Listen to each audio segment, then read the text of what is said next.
I know it's daylight outside and I'm wearing sequins, but I just want to be glam while I work from home, so don't come for me. I love dressing up at home, and once you know the rules, you can break the rules. So here are 6 spring trends from last year that you can skip, and the 6 new ones to adopt. Skip shackets. I was never a huge fan of shackets. I think they are too casual for me, so I like to wear cardigans first and foremost because they're comfortable, they're easy to move around in, they're accessible. They just complement more of my style, and I wear a lot of dresses, so dresses need a softer outerwear. The next thing people like to wear to avoid this trend for this year, for 2022, is jackets that are moto leather jackets, so reinvented leather jackets. So it doesn't necessarily have to be the moto jacket.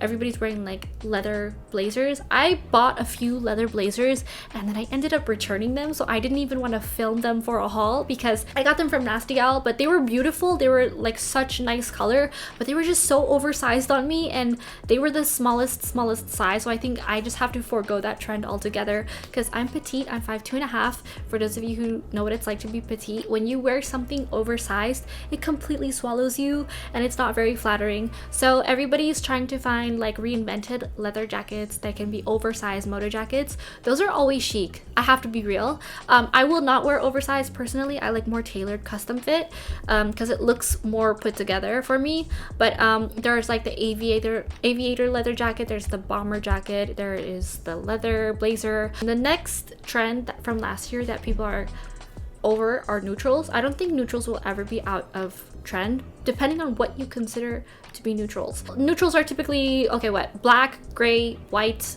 beige, tan. So depending on your flesh tone, if you're darker skin, if you're lighter skin, whatever your neutral tone is. I consider like blush, peach, nude flesh tone for like peach, and then sky blue to be neutrals for me. So I love pastel colors, and you can never go wrong. For me, in my wardrobe, I wear a lot of white, so everything goes with white.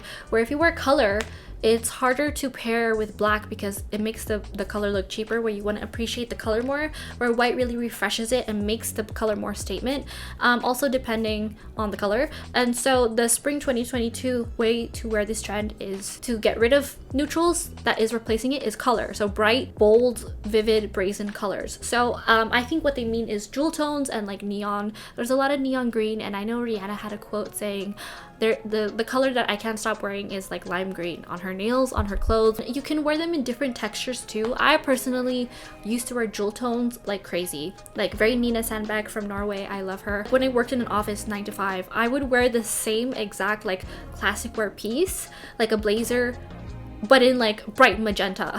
So like that's a way to feminize your clothing, but it can also be very masculine too, so depending on the color. And there's a lot of shoes, bags, any accessory, you name it, any kind of clothing.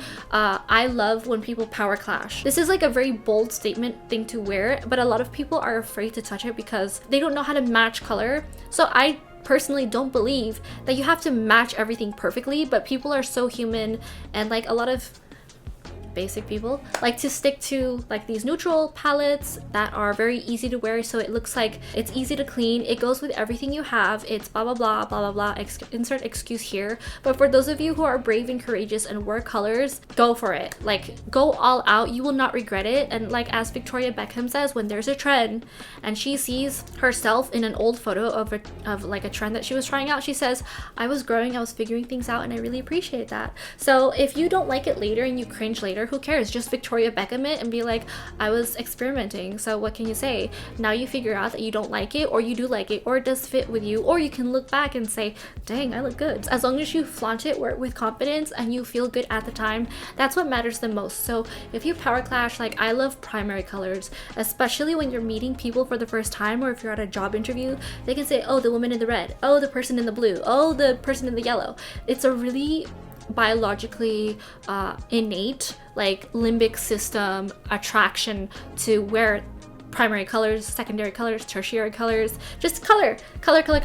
Depending on if it's like bold or not is another story. So I like wearing pastels in the daytime and then jewel tones at night. That's just another key rule that I have for myself, and you can break the rules, it doesn't matter. So just try things out, see what works for you. Go to the store and try things on first. Don't just buy stuff and then you're like stuck with it, but remember that you can always return things. So number 3, is that number 3? I don't know what it is, but the last year's trend was cottagecore. They say get rid of Cottagecore. I think Cottagecore was very extreme, just by the way. And when trends are extreme, it's easy for them to look dated. So that's why also color is tough to wear, because people don't know how to style it. And be sure to follow my LTK for feminine and glamorous styles, because I love to be extravagant sometimes. And when I'm going out for an event, I really pull it together and really go all out with color sometimes. And so you can get some style inspo on how to dress up color there. But cottagecore really was an extreme trend. I think it's beautiful, I think it's lovely, I think it's soft, it's approachable and inviting, like you're frolicking through a field in the 17th century. And I think that's really romantic and ethereal, but it's not for everybody. It's definitely a niche thing, and you can still update it to these times. Like with Love Shack Fancy, they do that a lot. Their full brand isn't necessarily cottagecore. I would just call it more romantic and feminine and frilly, but it's being replaced currently with the preppy trend. And this means like tennis sweaters. This was in 2008, I want to say 2000, but like before the 2010s.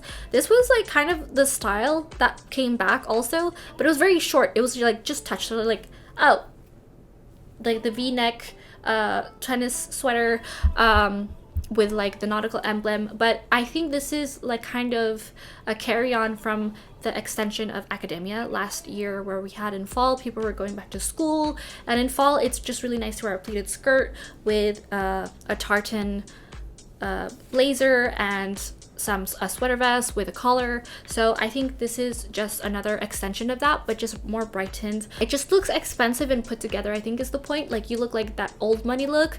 I'm not out here trying to look expensive. I mean, I say that, oh my goodness, with a Chanel sweater with like logos everywhere. This is not my normal style. This is like literally my at-home style.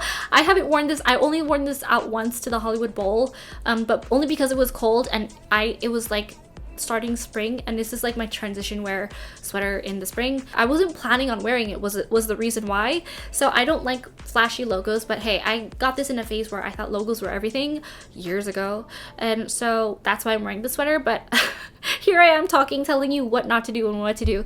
But so academia, what was I saying? I forgot. So the trend last year was lounge sets. So, because everybody was at home, so it's not necessarily applicable. Everything is opening up again, including countries, so you can travel again. It's nice to be creative with date nights at home and doing things at home for yourself, like self-care. But lounge sets, I just never thought were that chic, depending on the lounge set, because a lot of the lounge sets that people had were last year were straight up just workout clothes, like those French terry, like standard issue that they have in prison in the movies that I know of.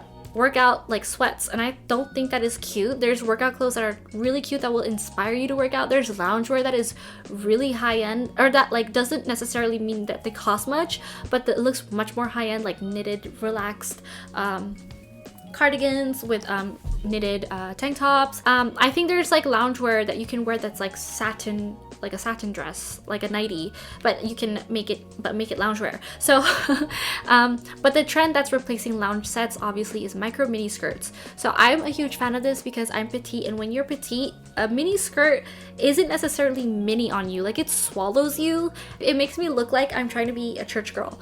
I am not trying to look like a church girl. I'm just trying to look like Gia. I'm trying to look like me. I'm not trying to look like I belong to some group, some category of people that is dressing a certain way. I just like to dress individually how I want. So when I wear a mini skirt, it's really hard to find something that doesn't make me look even shorter, is what I'm trying to say. I will try to find something with a slit, or I have to hike it up even more on my waist and then find something to balance that out on the top. So it's really tough. So micro mini skirts are, I'm a huge fan of. I'm very Y2K like that. I've had my micro mini skirts from the 2000s. I've kept them. I just am so glad that I bought them secondhand on Poshmark too. I had like this huge binge haul of all of these secondhand micro mini skirts. I'm so glad they're coming back again because they're what flattered me. I don't necessarily follow trends. I just follow what flatters me and kind of listen to my body that way. So the next trend is house shoes. That was last year's trend, which is kind of silly because I always have house shoes, like house slippers that are comfy and fluffy. It's important to stay warm at home, especially when you have a cold floor like tile or wood, and if you don't have a lot of rug everywhere in your house. Then there's the new spring trend for 2022 is platforms. So I am obsessed with platforms. I am 5'2.5", so platforms suit me very well. And when I'm with my girlfriends are all like 5'7" and then they'll wear heels and then I feel like a gnome. So platforms are really important just for the sake of comfort also. And if they're lug soles, even better. But when they're lug soles, that you can walk longer in them. However, they do downgrade your outfit to be much more casual than you want. Platforms are always so flattering. They make your ankles look even smaller and your legs look more shapely. So I think platforms are always a go. They're comfortable, they're on my radar forever, and they're a great party shoe, and they're great for casual and dressing up. But they're definitely a bit more on the casual side. Stilettos I think will always be to die for when it comes to like going to the opera or going to an event or like your anniversary. I don't know what number this is, but the trend to skip for spring from last year was fitted pants, and the trend for 2022 is slouchy low-rise pants. I don't think it's necessary to wear low-rise unless it flatters you, obviously, flatters your shape. It suddenly got darker. I apologize. Can you see me properly? But sorry for that. Slouchy low-rise pants. So low-rise depends on your body shape. I personally like low-rise because it flatters me and I'm more on the petite side and I don't have like large hips. But I think low-rise looks good on most people. Just like be careful if you have like a muffin top. It just automatically gives you a midriff look even if you're not trying. Like if you just move a little bit, depending on your top, your like body's gonna be exposed and it's gonna be cold. That's the only thing. It's just a health thing for me. It's just I don't want to be uncomfortable by feeling a draft on my midriff. I do, however, like wearing midriff tops, like crop tops, in the summer, not necessarily in the spring, because spring is cold in the shade, hot in the sun. I don't like being cold at all. I like being warm. So crop top more for summer. And low-rise pants I think are more for summer just in general. But the relaxed look for trousers are always chic. I've always thought the relaxed look was chic. I wore like these satin slouchy pants forever, ever. I have them in every color, every bright gem tone, every you don't even know. So and neutral tones too. And the thing is, now that they're hot, I feel like I was ahead years ago, but the truth was everybody thought that they were stupid when I was wearing them. So take that. I don't have to spend extra money on trends. So that's it. Let me know what you think in the comments below. Give this a like and be sure to follow me on LTK or Like to Know It for more feminine and glamorous style. So I have a new video coming out every single week for fashion. So I'll see you next week for another fashion video. Thank you so much for watching and I'll see you later.